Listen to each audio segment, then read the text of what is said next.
before we get to our discussion, I want us to take a look at one story. Ken farmers have termed the threat by the Kenya Sugar Manufacturers Association to shut down operations as unfortunate, but an opportunity to audit which millers irregularly import sugar into the local market under their brands. Now, the association, in a notice, says it will halt can crushing following court's decision to quash a directive by AFA's Can Pricing Committee, which directed them to pay farmers 5,100 shillings per ton. They are instead supposed to pay 5,900 shillings per ton, which they say is untenable. They say should milling stop, then at least 30,000 workers will lose jobs, besides the government losing 2 billion shillings in revenue every month. Take a look.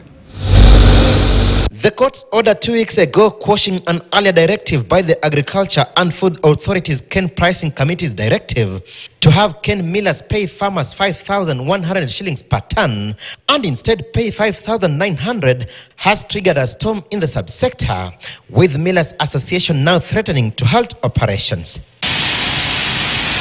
The Kenya Sugar Cane Manufacturers Association says it had already purchased cane based on earlier announced prices, and it will not be economically viable to pay farmers based on the new rates. Farmers, however, say they have for long endured abusive relationships with most millers, and should they make good their threat, it will offer the best opportunity to scrutinize whether they engage in irregular business. Majority of these millers, even not all, are sugar importers.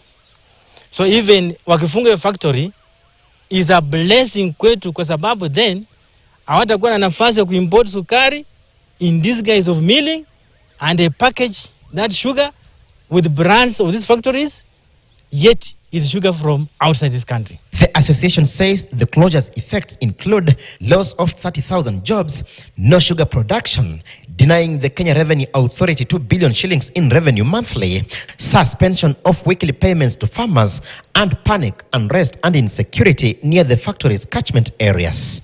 You can imagine how the government collects 2 billion Kenya shillings from sugarcane farmers per month.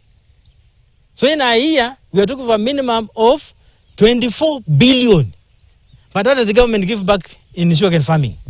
There's no cane development, there's no research, there's no nothing. The directive from the court was that they pay the initial amount, which is 6,050. We'll ask our millers in the Kakamega County and the entire country just obey the court order and pay what the court has said.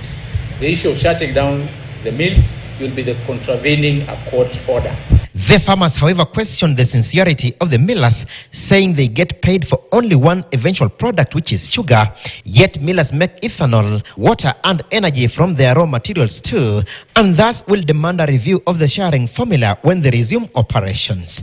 Just when Ken farmers had thought that their fortunes had revived and the bottlenecks that have choked this industry for long are back, choking even more. And should the threat by Ken millers to halt operations materialize, then the farmers will be hurt, but insist they are unmoved, as that will give an opportunity for them to audit some Ken millers whom they term as rogue. Alan Ochanda, KTN News. All right, thank you.